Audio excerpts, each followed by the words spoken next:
Hello, everyone, and good morning. Welcome to our Big Brother 19 live feed update for August 21st. It's Eclipse Day. And today I've got you an eclipse of a man. I don't even know what that means. It's Pooya. How you doing, Pooya?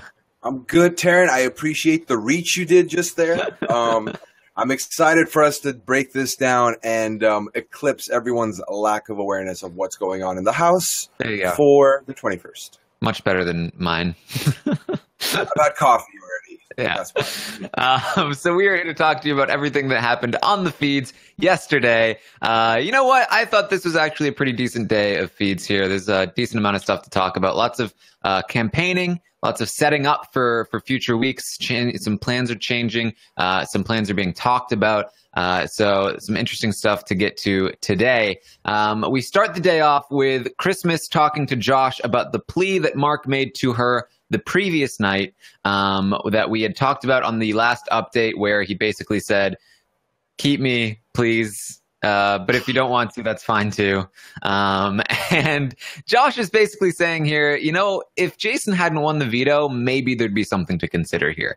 But the fact that Jason is safe right now, there's really no good alternative plan. And Christmas really wants Jason out. So does Josh. I mean, they have been convinced by Paul that Jason is the good move here after Mark.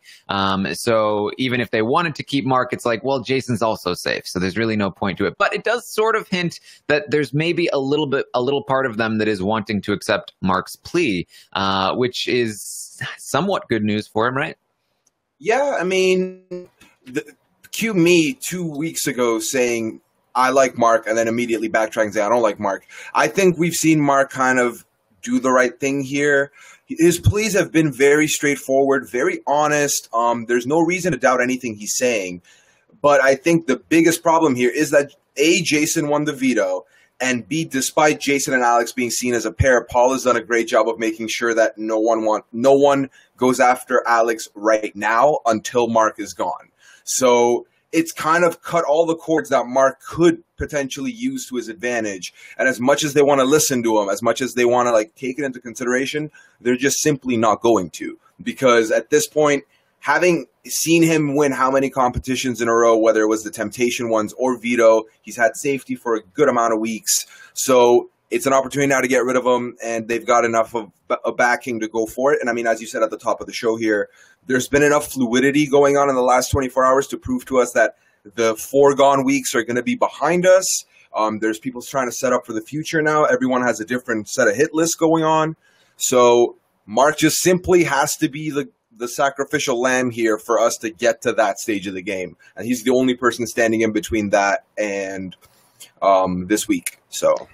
yeah, and I, you know, part of it is also, and we'll talk about this later as well, but he doesn't have the right read on the house. He's kind of close, but he doesn't really have the right read to make the right pitch. He's making a pitch that is kind of almost working, but he's just a little bit off on some very important details, and that's really what's sinking his ship here. But first, we also had Matt talking to Paul about, and this is really the thing of the day, is who's going to be going next? Is it going to be Alex or is it going to be Jason? A lot of people want it to be Alex, but Paul has been pushing Jason as much as possible. Matt is talking to Paul and saying, I think we should get Alex next. I mean, she is like the best competitor in the house. And if we have a shot, we should take it. Paul, again, sort of kind of pushing. I don't know. I think that Jason is the right move here. You know, Alex and Kevin, they'll gun for each other. I can convince Alex to go after Kevin if she wins next week. You guys don't have to worry about that. So still, I mean, right, even in the beginning of the day, even with Matt, he's having a little bit of trouble keeping the target on Jason over Alex. Yeah, I mean, his go-to for any time anyone's bringing up Alex first is, but then Jason will gravitate towards Kevin, and that'll solidify them. So his way is saying, listen, you think we're getting rid of a pair if we get rid of Alex, but realistically we're creating another one, and that's still no bueno. We're still in the same spot we were, whereas Alex will go after, if Alex does win, we can use her to get rid of Kevin, whereas with Jason, we can't. And I think that's the go around here with the whole repetition of him just really not wanting, like, it's been made a lot more clear that this side alliance thing he has with Alex, he doesn't see for his long haul. He doesn't see for his final 4, final 3 scenarios. But for right now, he wants to hold her close, and he wants to go after Jason first. And certainly with all the information that's come in with like Jason having a newborn coming in and his competition prowess, there's enough stacked against Jason that Paul can put together a good case and easy sell it. But I think more than anything, he doesn't want to end up having adversity in the name of Jason moving forward. Yeah, and I mean, that's always been one of Paul's strengths this season, is that he has always been able to come up with a good logical reason to do what he wants that sort of trumps the reasons of anyone else. And I think, part of that is obviously the experience here. And he's able to sell his experience to sell his plan even more. So after Paul leaves this conversation with Matt, Matt talks to Raven, and Raven is a little bit concerned. Like, I know Paul said that he can get Alex or Jason to target Kevin if they win, but I feel like we might be in a little bit of trouble there. And obviously they would be. While I do think Paul would be able to convince Alex to go after Kevin, Jason, not so much. I believe Jason would go after Matt and Raven, and there's nothing that anyone could do to stop that. And honestly, if Paul tried too hard, Paul might find himself up on the block. So, but Matt says, don't worry, Raven. It's all good, because even in the worst case scenario, you've got me, you've got Paul, you've got Christmas. We're all going to take the hit for you. You got plenty of people stacked up here. Right. I mean, that's right, Pooya? I mean, obviously, as we get closer and closer, you're going to want to give the money to the person you deem more deserving. And that would be Raven, who needs it to fund the many, many procedures she's going to go through after this game. No, it's not. Matt is ridiculous. And I think, okay, so as we're getting closer, week after week, we all know very well the Rob Cesternino school of thought: go to sleep, get to the middle, get to later game, wake up, play the game. And I think we're all been waiting for the last 3 weeks for someone to wake up and prove themselves. And Matt was one of the ones where, like, by week 4, we're like, he doesn't need to do anything. He's doing great. This is awesome. And now it's just kind of like, nah, you're dead. You're dead. Like, with last night, his whole pawn-splation of how he's upset that he's been up 3 times, but at the same time, it's still his turn. It's like, what the hell are you spewing? And this grand delusion of, yeah, Raven, we've got you. We're going to step aside for you. I think he still is going to do it, which is baffling to me. But, yeah. It's the only good thing to come out of this is he's keeping Raven calm, but even then it's like, really, what's Raven gonna do? Woof a little more, probably. Yeah. This showman's is doomed. I swear, there's sedatives in his cereal. It's something I don't know what is with this guy. I really think we need to take his cereal away, and then maybe that would help. But yeah, I don't see any other option here. I mean, you'd think with all of this intake, there'd be some kind of sugar rush that'll get him to play, get his gears going, but it's just, subduing him even more. Yeah. So then we get Paul talking to the cameras, which was very, very nice to see. One of the main criticisms of Derek was that he never really explained his game, although I contest that point, because he often talked about it with Cody, just not his individual game. But we see Paul doing this with us. He's talking to the cameras and he's saying, here's my game plan, all right? With Mark going home this week, my plan is, and he talked about this a little bit in the episode, but he's got these 3 pairs and he's going to bounce back and forth between the 3 of them. Basically, what's made him successful is that each one of these pairs sees him as their secret weapon to advance above the other pairs, to use him to get to the end. And so they all think that they can do that, so they're all just going to be used by Paul to get down to the end.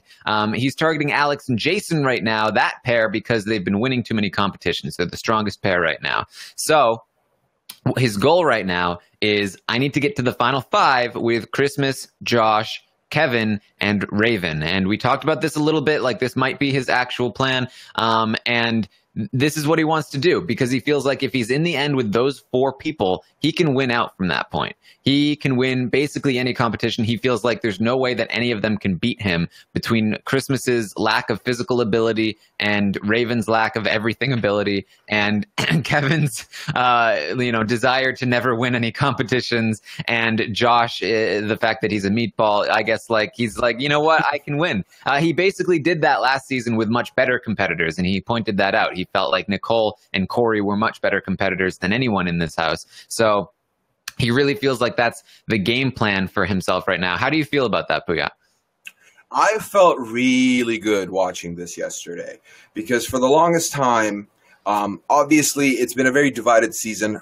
A lot of people like what Paul's doing, can appreciate the game he's playing. A lot of people do not like that he's kind of made this just streamlined and it's just him and no adversity. But I love when the house guest is able to sit there and talk to us for an amount of time and really explain the things they're planning on doing. So he is planning on doing the ping pong strategy of going back and forth with these 3 pairs, being their third person, being someone who can work as a shield for them, and as someone who can help them get the other pairs out. I like that. I like that we know exactly which pair he feels most comfortable with to go to the end with. And then I also really enjoyed the part when he started talking about his jury management and how this time around he's going to try and really work on his goodbye messages. He doesn't want to make the mistake he made last time by taking a person that can beat him at the end. He wants to make sure he's at the end with 2 people that can't beat him no matter what. I mean, unless one of them wakes up, wins the final, and then don't take him, obviously.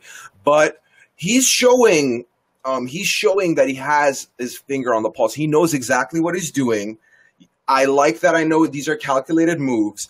Obviously, for me, and I feel like for many people, the only part which I didn't like was the whole getting everyone to berate someone and cause chaos. But again, that is kind of his persona. He does really well in chaos. Maybe some of it went too far. Some of the content that was put out there went too far. But otherwise, I'm enjoying it. I have to give him credit where credit is due. I feel like there's 2 types of viewers when it comes to Big Brother. We've got we're watching just to see it all unfold, the grand story of it all. And then there's the surrogate view, which is you're kind of sitting there and you're any person that comes on the screen, you're trying to be in their shoes, see how they're playing, and then either agree with it or disagree, and this is why you should be playing a different type of way. With Paul, I feel like if you're watching in surrogate view, you can't help but love every second of it, because he's really, truly doing pretty much 99% success rate at this point with everything he's touched. He knows that he's controlled every HOH besides the Jody ones, and those ones he was able to flip the house to get his outcome anyways. Having that kind of awareness, but then also being able to play your audience and make everyone think that you are still low-key, impressive. Color me impressed. Yeah, and you know what? I tweeted this out, and I've said this all season long that I've been enjoying Paul's game. I mean, especially watching him describe it to us, it's something that I am enjoying. And obviously, some people have problems with it, and I don't begrudge you that opinion either. But I'm enjoying it, and I enjoyed the feeds yesterday, even though this is a pretty dull week. There's still plenty of interesting stuff to go around. And yeah, I mean, listening to him describe his game is something that has been absent from Big Brother for a while. Obviously, the last few seasons, I mean, I had to decipher Nicole's gameplay and try to tell other people, and even then people are still just what was she wasn't doing anything. Vanessa, we had to literally decipher her Skittles to figure out what her game plan was, because she wouldn't tell us, because she was going to write a book afterward or blogs or whatever.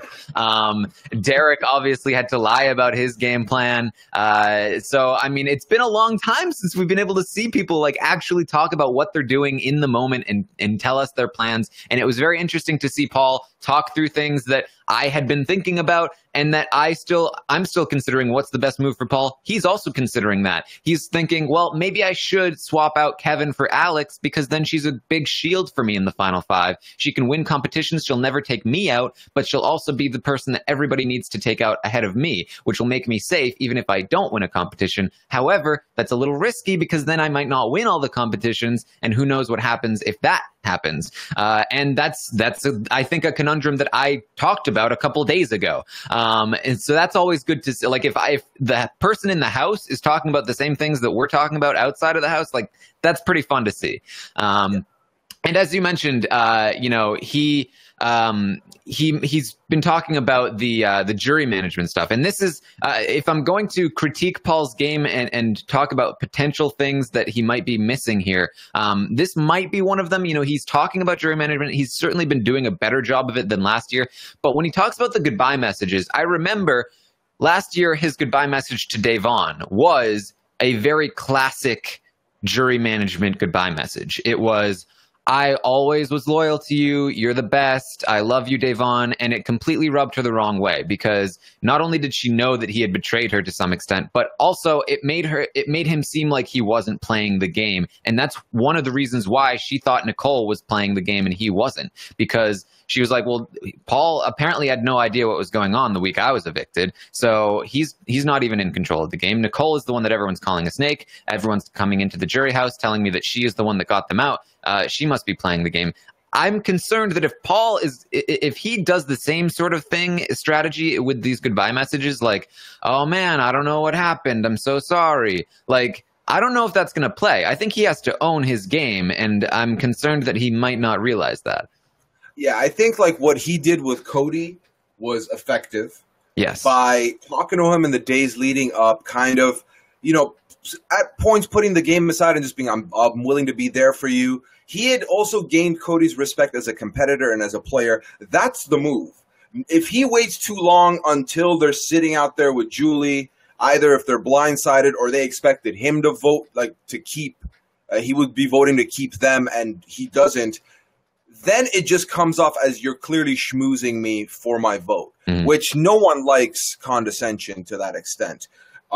Maybe this group of people are a little more sheepish and will not be able to read through the fine lines like that. But at the same time, I agree with you. I think definitely he needs to be careful with the line he's treading. He needs to make sure he's doing these things before the goodbye messages come into play. At least plant the seed and then harvest it with the messages. Just don't be one person in the messages and then a whole other person in the house. Yeah, and to be fair to Paul, he did talk about that. Like he's been putting in work with Mark, but when he talks about like having learned from last season, it sounds great, but earlier in this season when he was talking about last season, it didn't seem like he learned from it. So I'm cautious about being optimistic about his ability to learn the right messages from last season. And then the other thing that I'd be concerned about here is, and somebody mentioned this down here in the chat somewhere. They said Meatball is going to Steve Moses him. I can't find it. Oh, here we go. Owen in the chat. The Meatball is going to pull a Steve Moses. I could see that happening. If anybody is going to cut Paul at the final three, I think it's Josh. I think Josh sees himself as the mastermind more than anyone else. And, coincidentally, very much like Vanessa, Josh is one of the people that Paul trusts the most. He talked about getting to the final three with Josh, thinking Josh would take him almost no matter what. He did recognize that Josh may take Christmas over him, so he's thinking probably doesn't want a final three with Christmas and Josh.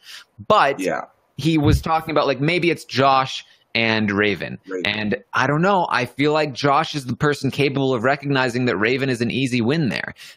Christmas, I think you got a better shot with Christmas.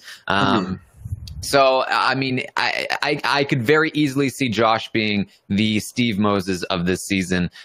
So he's got to watch out for that. Yeah, I think where Josh was successful in this whole thing is the fact that Paul sees Josh as someone who's not going to get any votes. Paul's looking at the three people, or counting Mark, that are in jury already and really doesn't see them giving their vote to Josh. So that's what's keeping Josh in contention for that final three. That's why he's swapping out Christmas with Raven potentially. But that would be a big mistake in my head, because if anybody would get to the end all the way there and then realize, well, how badass would it be if I was to be the one to cut him out? How much would these people love me if I was the one to cut him out? So that's the one blind spot there. Josh is the one blind spot, I think, for Paul. And the only reason that's the case is because Josh has done, and I hate to give it credit, but all the pots and panning and all the yelling and all the arguments have really catapulted Josh into this position of, you're the ultimate GOAT. But what if he goes there with Paul and another GOAT, and then he's able to turn it around on Paul? And that's the Steve Moses right there. That's the victory right there. It could happen. 5% is still 5%. Yeah, and I honestly, I think that is in many ways Josh's game plan here. I mean, I don't think he recognizes that Paul is probably going to betray the pair of him and Christmas before the final three, but I do think that he currently plans on, like, get to the final three, hope that I can win that HOH, and then take Christmas with me, cut Paul, and I can probably win the game, which is probably true. So, yeah, just keep an eye out for Josh here. So after we had Paul talk to the cameras, we had Christmas talk to the cameras about her game. And it was a pretty interesting contrast because her view of the game has a much more limited perspective. Still a correct one because she's currently in Paul's good graces. She's recognizing that, like, man, I'm in this great spot between these two pairs. Like, man, I wonder how this happened. Like, oh, Paul put you there. She does recognize that breaking her foot was a huge benefit to her game. She feels like it's going to get her very far because who's going to bother taking her out, which is true. And, you know, for what it's worth, you know, Christmas is in this decent spot. You know, she is probably right that the broken foot is probably going to get her far. Yeah, and I mean, that's a correct read of the situation. This is Christmas, who came in and wanted to be the physically dominant player, was able to do that. And I was very interested in seeing her give her, like I said, we got a lot of hit lists yesterday. Everyone's like orders that they would prefer to see go down. Christmas's read here, I think, again, it's still a little baffling to me when you know you can't physically compete, and you know that there's a big chance final three HOH is going to be a hindrance for you. She's just way too confident in the Paul of it all. And I think that's the biggest issue for Christmas. I think when and if she wakes up, it'll be a benefit to her to get rid of him. But otherwise, she's situated pretty decently for right now. And I honestly, like, having the broken foot is helping a lot. Yeah, and I mean, when she knows that she can't win the final three HOH, no matter what, she needs to, her main concern should be, I need to guarantee that both people that get to that final three with me are going to take me. And, you know, honestly, that needs to be the main thing that she's worried about. Then she can worry about, like, can I also beat those people? Because that would be great too. But if she can't even get there, it doesn't even matter if she can't beat the people. But she's really not thinking very end game oriented here. And I don't think she realizes that I think Josh could probably beat her. I think Paul could probably beat her. She's looking at things, again, in a very limited perspective. And she's seeing that she's in a great position right now, but she's really not thinking end game. And again, this is just like, it's just experience stuff. I mean, not just experience, because there have been plenty of first-time players that recognize the end game. But especially when you're, you know, Paul wasn't thinking about the end game in his first time around. He's definitely thinking about it this time around. So, you know, there's Christmas for you. Paul has a conversation with Alex, and he's floats this idea nobody should be taking any temptation apples. Alex says, well, I'll only do it if like Matt and Raven go for it. Then I'll go for it too, to try to like block them or whatever. Paul's just like, no, I don't think anyone should be taking anything. I think we're totally cool with this. This is very reminiscent of Derek saying nobody pressed that button. And so we'll see if it works. I think that, you know, it would be pretty funny if nobody ever took any of these apples and this twist just completely busts. Yeah, I think that would be, oh my God. I feel like that would be one of those things where production would be a little salty. Because, I mean, you think of this tree, you plant it in the house, no pun intended, and then you've got all these like advantages going in. And I mean, the fact of the matter is, if no one takes them, it's disappointing. But at the same time, if Paul's saying these things and you still go take them, welcome to having a target on your back. So it's just at that point, you're going to be playing out of fear. And the fear of taking it versus the fear of not taking it. Either way, Paul's going to start instilling this on the people. And it's just a matter of, is anyone going to defy the words of Paul? Yeah. So, yeah. You know what? I'm rooting for Paul to succeed in this one. I want to see nobody take the temptation. No twins, no temptation. I think that would be great. Okay, so we then get Mark finally making another pitch here to Christmas and Josh this time, and it's a similar one to last time. Like, don't do this if it doesn't help your game, but I do think this helps your game. And again, it's coming from not the greatest read, so it's not the best pitch in the world, but he does make some decent points. He says, "Look, I'm alone. I will go to bat for you. You know who's not alone? Alex. She's the best competitor in the house. She's got Jason, she's got Kevin, she's got Paul. If you don't get her out now, when will you be able to get her out?" They ask about Kevin. He's like, "Oh yeah, Kevin is the one that made me doubt Paul in the first place. He's always asking me questions. He's always poking around.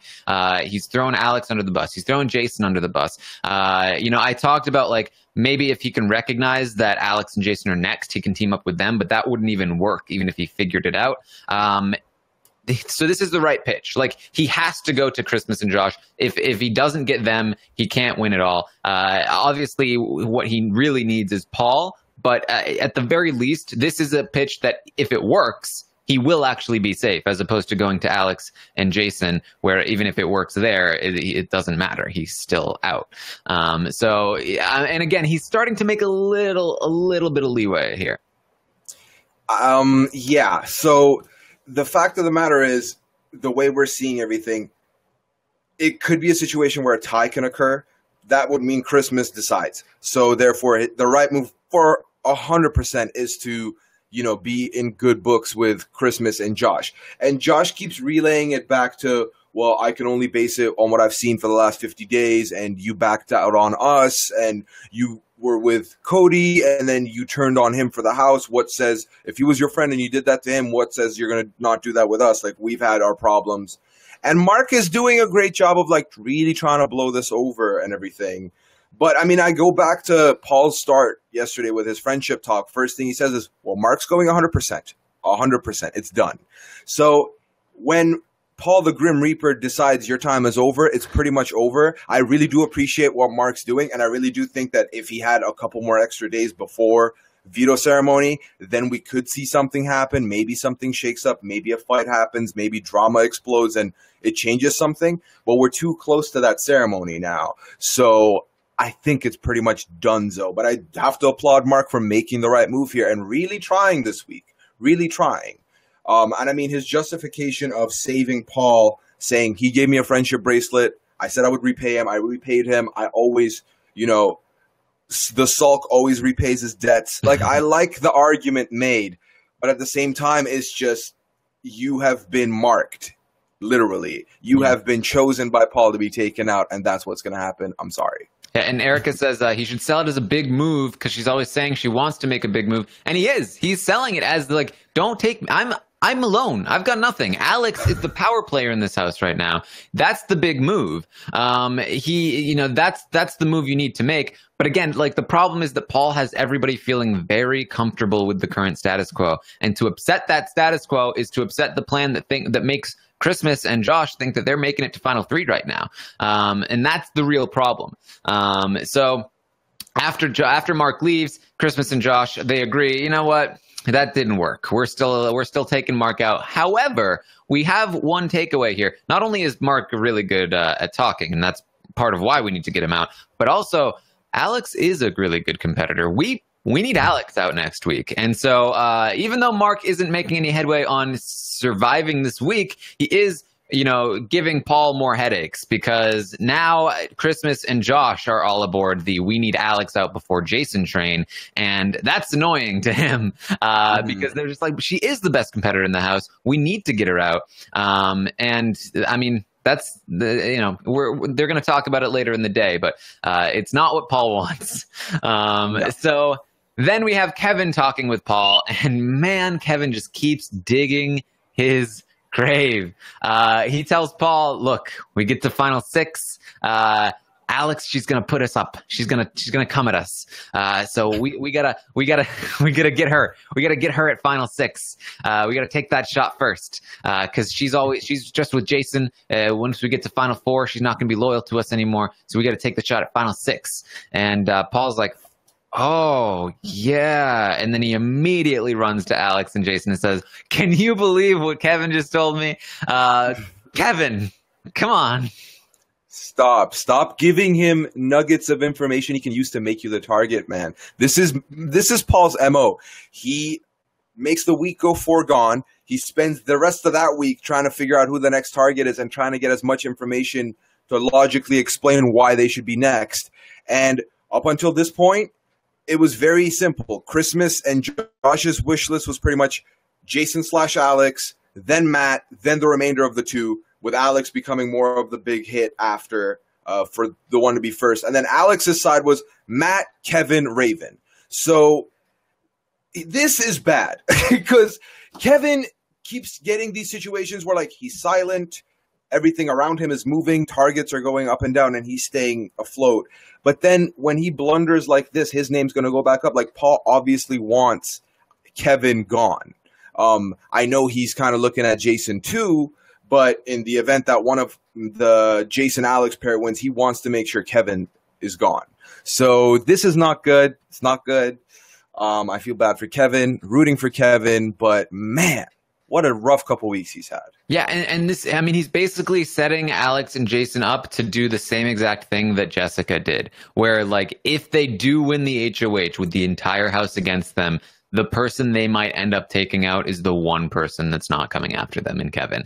And like, sure, Kevin wants to come after you at Final Six, but he's the only person that doesn't want to come after you this week. Now, and his plan for Final Six is contingent upon the idea that like you're all there at Final Six, which you're not gonna be if you take him out. I mean, Paul, again, just like he's setting this up so that they do the absolute worst move for their game. And I could see it. I could absolutely see it working. I could see like, you know, everyone's gunning for Alex next week or Jason. And then, oh, boom, Alex wins the HOH. It's the underdog. She's finally got it. She's going to turn the game around. And then she gets rid of Kevin and goes the next week. I mean, that's what Paul is doing to this game. And I know some people are finding it boring, but I'm finding it pretty entertaining.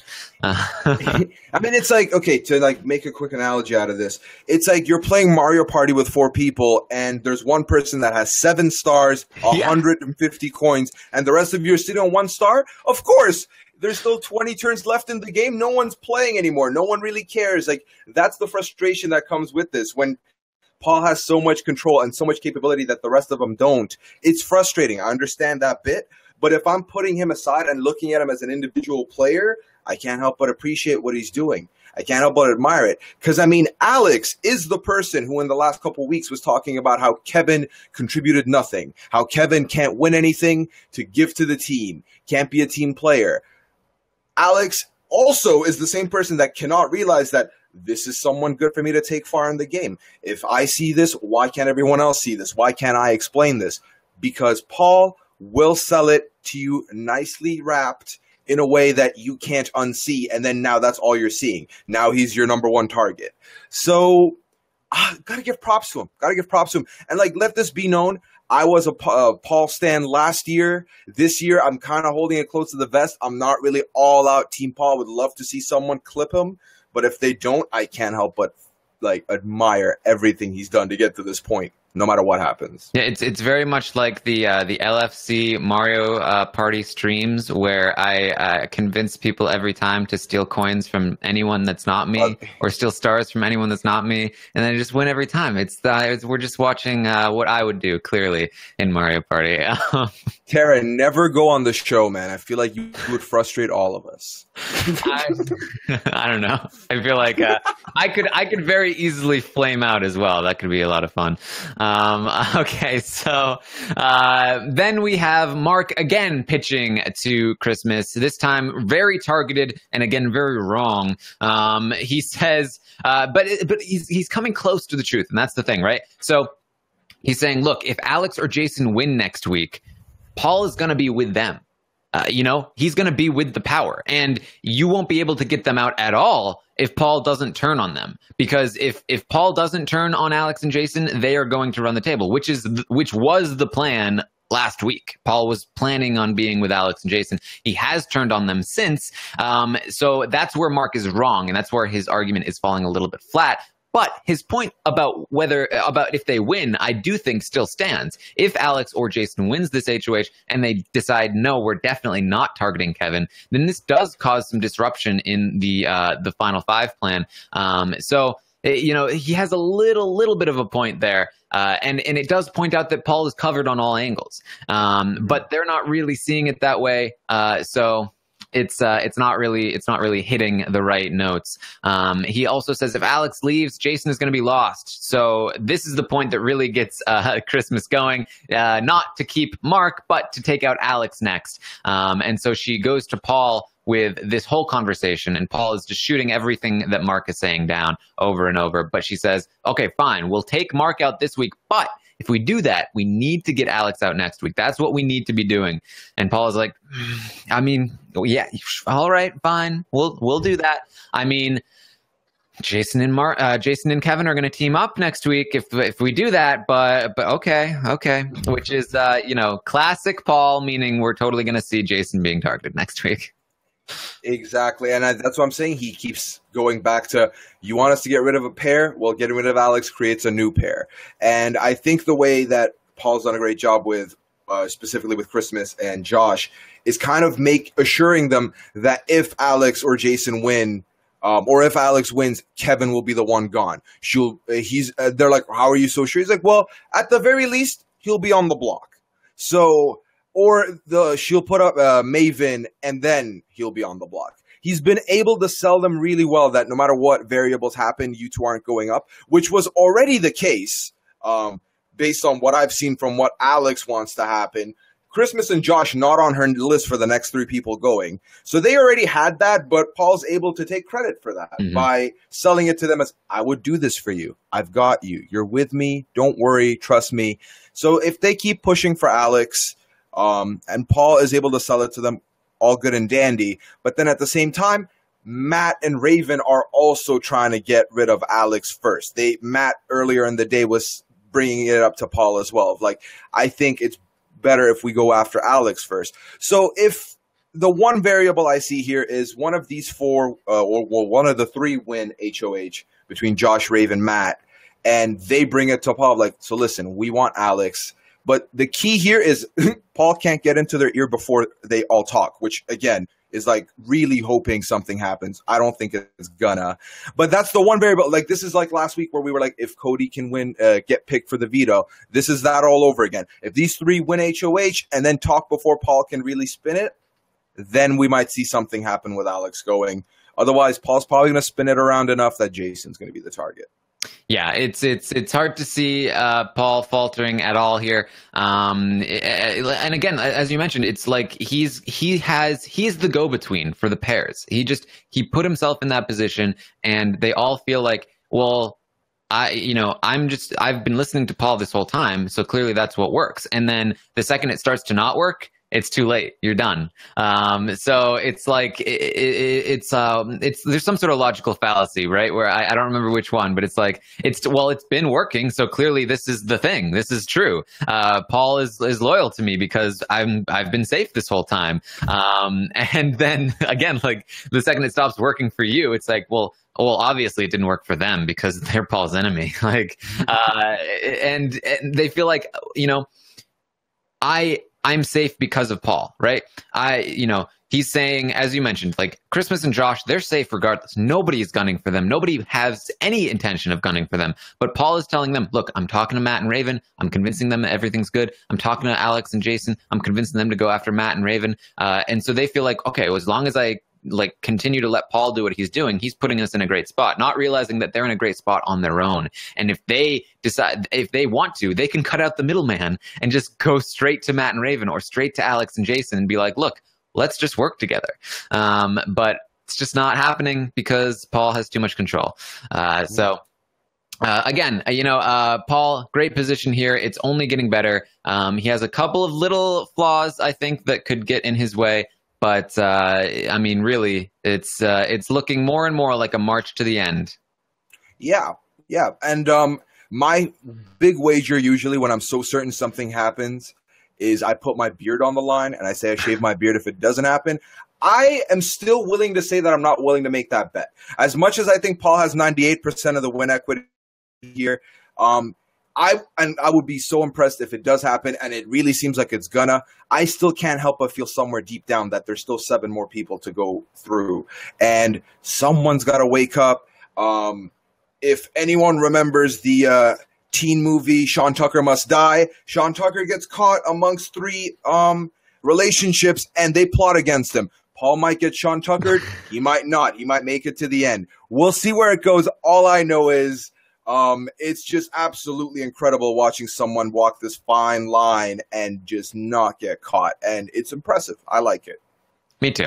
All right. So that's our update for the day. We'll be back tomorrow at 10 a.m. Eastern to update you on everything that happens today on the feeds. And of course, the LFC Roundtable will be live tonight at 8 p.m. We'll get into all of the juicy details about what's been going on this week, and plenty of other things. Lots of analysis and yelling and stock watching and all that. We'll probably. Here, I'm going to make a prediction, right? Okay. Tonight on the LFC Roundtable, Brent and I will be yelling about Paul. That's what's going to happen. Sounds good. Yes. The Taran show with Eric Stein will be out tomorrow, and or very, very late tonight, early tomorrow morning. I tend to get those up pretty early. So make sure you check that out. That was a very, very fun podcast. I'm looking forward to hearing everyone's reactions. As I mentioned, Eric has been very secretive about his life, his job, and he opened up, and it was a lot of fun. So make sure you check that out. And then, of course, Wednesday night, we will be live after the Veto episode of Big Brother to recap everything that's been going on. So make sure you check all that out. You can follow us on Twitter. I am at Armstrong Taran. Pooya is at Pooyaism. That's the one. Yep. Yeah. All right. So thank you, everyone, for joining us. We will see you next time.